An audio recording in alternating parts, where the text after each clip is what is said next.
What's going on, patrons? How's everybody doing? I hope you guys are enjoying the new poll that we did. The new poll, dude, those options are nuts, right? Like, what is it? It's Yoda versus Magneto. It's the Force versus the Power Cosmic, and it is, I don't remember what the last one is. I forgot what the last one was.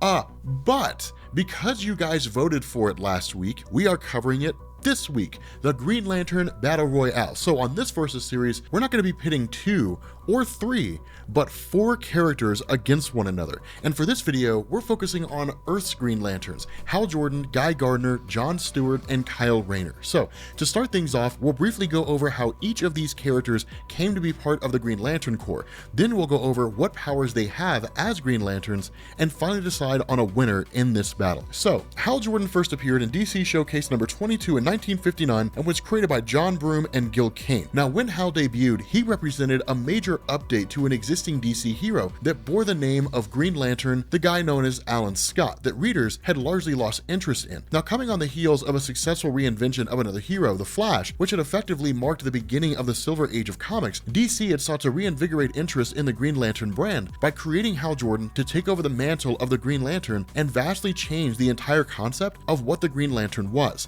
So, Hal's father was a pilot killed in a plane crash while working for a company called Ferris Aircraft. Now, Hal's mother forbids him from ever flying, but he defies her wishes and enlists in the Air Force, where he quickly becomes a gifted pilot. But his military career is derailed when he intentionally gets himself discharged by punching a commanding officer so that he can get home to see his estranged mother before she dies. However, he does not make it in time. Now, after his military career is over, Hal goes to work for Ferris Aircraft, and while testing a flight simulator, Hal is transported by a mysterious field of energy to the crash site of an alien spacecraft where he meets Abin Sur, a member of the Green Lantern Corps and Intergalactic Police Force. Now, Abin Sur explains that he's basically dying and that he was in search of his successor on Earth, and the Power Ring had identified 2 worthy successors, Hal Jordan and Guy Gardner. Now, Hal was chosen because of his proximity to the site where Abin Sur crashed and was given the Green Lantern Ring and the power battery before leaving Earth to train with the Green Lantern Corps on the planet Oa. But once his training's complete, Hal was placed in charge of protecting Sector 2814, which included his home planet of Earth. Now, speaking of Guy Gardner, he was also created by Gil Kane and John Broome and made his first appearance in Green Lantern number 59 in 1968. Now, in his original origin, Guy grew up with an abusive father who used his love of comic books as a means of escapism, but finds himself constantly getting in trouble. Eventually, due to the positive influence of his older brother, Guy goes to the University of Michigan,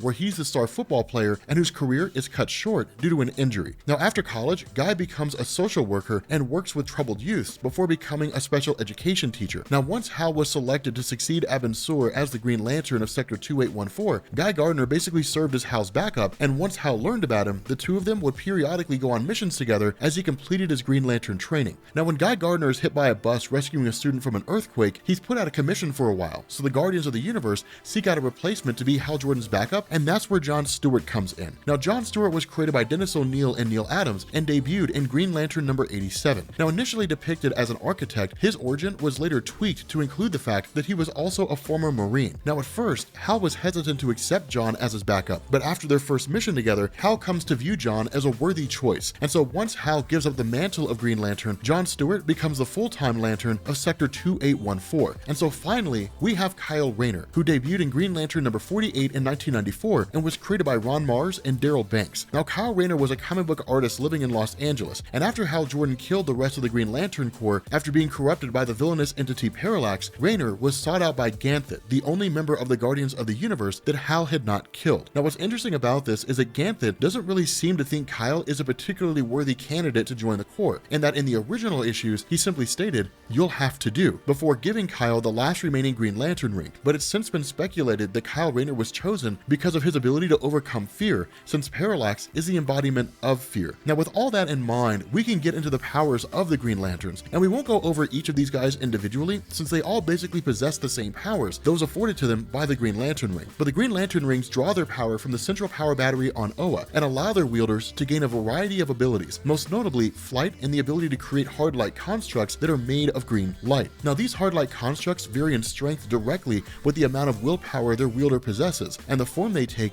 is limited only by the wielder's imagination. So the question becomes this: how do we pick a winner from a group of competitors that really all have the same power? Well, before we answer that, I think we need to get some ground rules for this battle. And to that end, I think we need to make it clear that we are only considering what these characters can do as Green Lanterns, not in any other role that they may have had at any point in time. And what I mean is, at various times, Hal Jordan has been both Parallax and the Spectre. Guy Gardner has been a Red Lantern, John Stewart has been an Ultraviolet Lantern, Kyle Rayner has been Ion and a White Lantern, and they've all been almost any of the other Lantern Corps. But for this video at least, we're putting all that to the side and looking only at their abilities as Green Lanterns. And so with that in mind, I think that in order to determine who would win in this battle royale, we simply need to look at what each of these guys have done during their time as Green Lanterns. And because there are literally hundreds that we could look at, we're just going to look at the most impressives. So starting with John Stewart, it's widely accepted that the hard light constructs that he creates with his ring are the strongest of any of the Green Lanterns, indicating that his willpower is at an extremely high level. Now, in one instance, when John is attempting to recreate a destroyed planet, he gets a message from his ring that his level of willpower has actually exceeded what the ring was capable of. He also survived the destruction of a planet, a black hole, and an antimatter supernova, so his level of durability is ridiculously high as well. And on one occasion, John created an entire platoon of green light construct soldiers that were capable of subduing an entire planet of black lanterns. Now, moving on to Guy Gardner, he is definitely no slouch when it comes to willpower either, and in fact, he's overpowered the hard light constructs of an opponent simply through his own inherent willpower without even wearing a Green Lantern ring. And Guy's ring has been described as a leaky faucet, with sparks of willpower always escaping that cannot wait to get free. Now, Guy's been able to break Hal's constructs as well as the constructs of other Green Lanterns, and he's been able to produce beams of light capable of hurting Superman, who's basically invulnerable, and even took out Martian Manhunter, who's invulnerable as well, in one shot. Now, in one instance,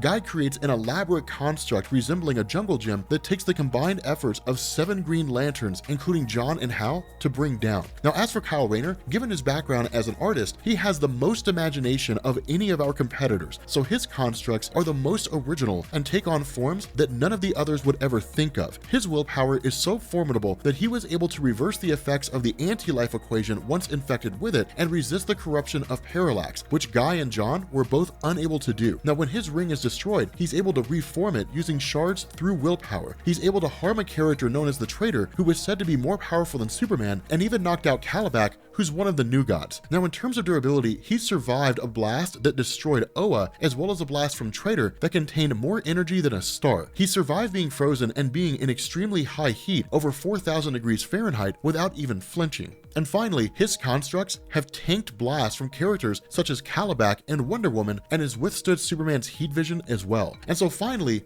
we have Hal Jordan. Now, Hal has been able to contain the energy of an exploding star and has condensed the atoms of a star so that it became solid and basically imploded. Hal's willpower is thought to be the highest of any other Green Lantern, and it was said by Volthoom, the first Lantern, that Hal possesses more willpower than is contained within the central power battery itself, which is just ridiculous to think about. Not only that, he was able to forge a new Green Lantern ring out of nothing but his own willpower. Hal was able to kill Krona, one of the Guardians of the Universe, which was thought to be impossible because the rings were designed of being incapable of harming any of their creators. This actually led to Hal being kicked out of the Green Lantern Corps due to the fear that it struck in the hearts of the Guardians. Hal was also able to defeat Amazo, who was basically as strong as Superman and has produced an energy blast strong enough to destroy a planet. Now, after Coast City is destroyed, he's able to recreate the entirety of the city and the people in it, which leads him to losing his ring because it violates the rule that he cannot use it for personal gain. This makes him so pissed off that he absorbs all the energy from the recreated city and travels to Oa, where he wipes out the Green Lantern Corps, including Sinestro, and also kills all but one of the Guardians of the Universe. Now, for those of you guys who are looking at the continuity, this is the event that led him to becoming Parallax, but he had not actually yet siphoned off all the energy of the central power battery, which is what transformed him into Parallax. So it still counts as a feat that he accomplished as only a Green Lantern. And so finally, it's revealed in a flash forward that there's a book on Oa that contains all of the great deeds of the various Green Lanterns, and that the longest section of that book contains stories about Hal Jordan, and that every other Green Lantern must learn the history of Hal upon completing their training. And so with all that in mind, how do we declare a winner?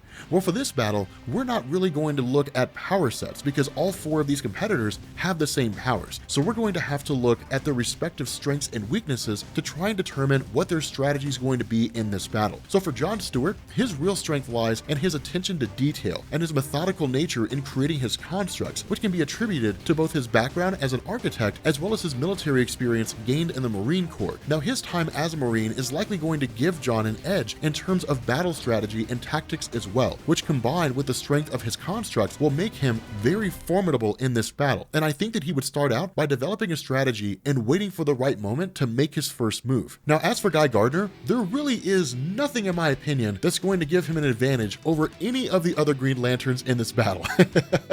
I'm sorry, Guy Gardner fans. In fact, I think he would only really employ the exact opposite strategy that John does and simply go in guns blazing. Now, the reason I say this is that Guy has often been depicted as a bit of a hothead, and he seems to have a bit of an inferiority complex when he compares himself to the other Green Lanterns. And so for that reason, I think he's going to have a deep desire to prove himself early on in this battle. And this is actually going to work to his disadvantage. During the Blackest Night event, Guy was actually given a Red Lantern ring due to his predisposition to rage. And since he won't have a Red Lantern ring during this battle, his anger is only going to serve to lead him to rash decision making. And I believe he would spread himself too thin too early in the battle, which would prove to be his undoing. Now, Kyle Rayner's primary strength is going to be his creativity, which is going to lead him to creating some pretty unorthodox constructs that the other Green Lanterns will likely be unable to expect and will present a challenge for them to figure out how to deal with. Now, I think that this would present an interesting contrast to John's more technical approach to his constructs, and it would really be a question of what's going to win out: meticulous attention to detail and technical sophistication, or an abundance of creativity that pushes the boundaries of the human imagination. And so finally,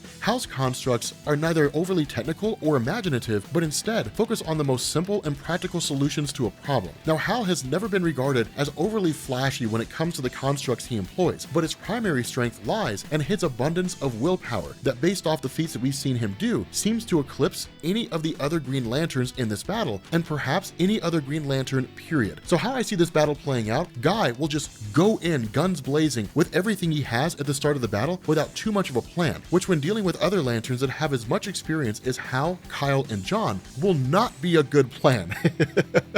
And he likely would find himself being the first eliminated from this battle. Now, I think John and Kyle's construct styles are going to make for an interesting conflict, with John probably focusing on creating constructs that resemble traditional weaponry and machines of war, while Kyle would use his imagination to create something completely out of left field, like some kind of mythological creature or an army of superheroes. I mean, I don't really know what it would be, but like most of the constructs, it would be both awesome and absurd.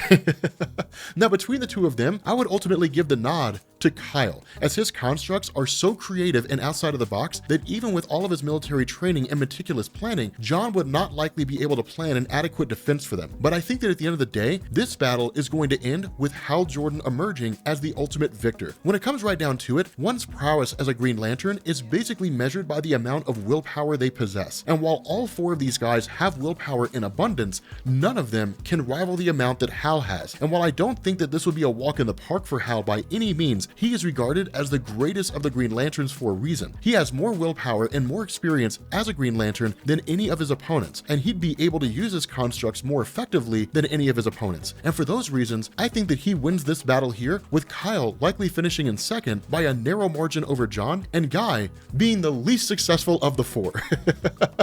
With that being said, guys, we're going to bring this video to an end. Let me know what you all think down in the comments of this. Thank you for being patrons. I love you guys to death, and I will see you all next week.